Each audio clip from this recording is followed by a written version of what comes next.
Well, the shooting at Florida State University less than a month ago took a toll on 3 individuals who were shot by gunman Myron May. And that shooting has forever changed the life of one student who became one of May's victims. Just this past weekend, WUFT's Molly Robinson took a trip to Atlanta to visit Ronny Ahmed, the shooting victim who was left paralyzed but not unconquered after being shot by May. Molly joins us now in the studio. And, you know, Molly, you and I were talking earlier, and it seems safe to say that Ronny is really doing really well on this road to recovery. Absolutely, Leanna. The Florida State motto is Vires Artes Mores, which stands for strength, skill, and character, and I think it's safe to say that Ronny showed all 3 traits during recovery. Before the shooting, Ronny was known around FSU's campus as the barefoot longboarder, but now people recognize him as a hero.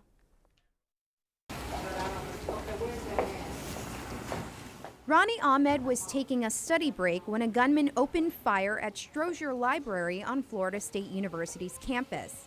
Ronny was one of 3 students who was shot, but the only one who faced life-threatening injuries. The shooting is still fresh in the mind of many students, taking away their sense of security.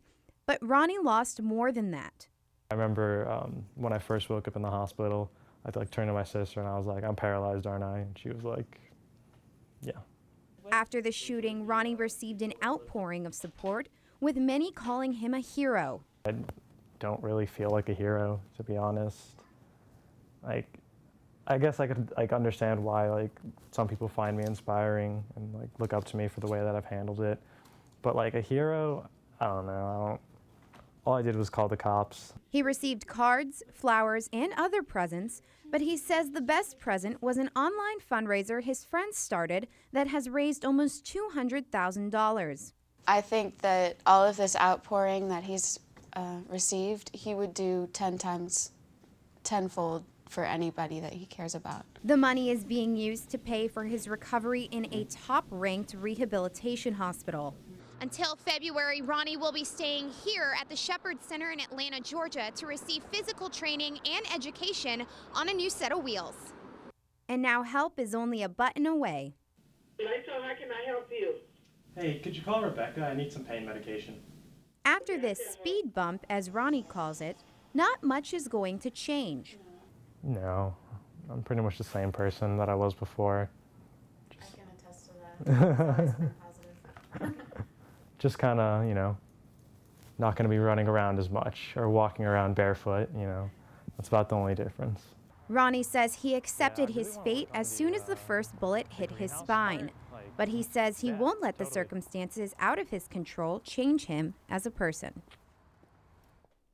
Now, Molly, I remember being back up at FSU and knowing Ronny and knowing that he just had this positive attitude, this upbeat personality. And it seems after that report that this event hasn't swayed his personality one bit, correct? Correct. He is still positive, upbeat, completely optimistic, even though 2 bullets actually hit him that night.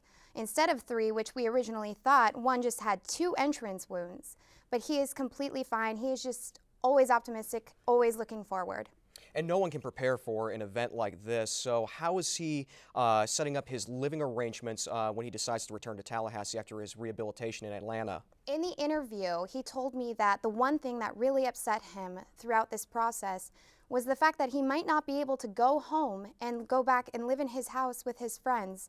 But they decided to make it work because they saw how upset he was about it.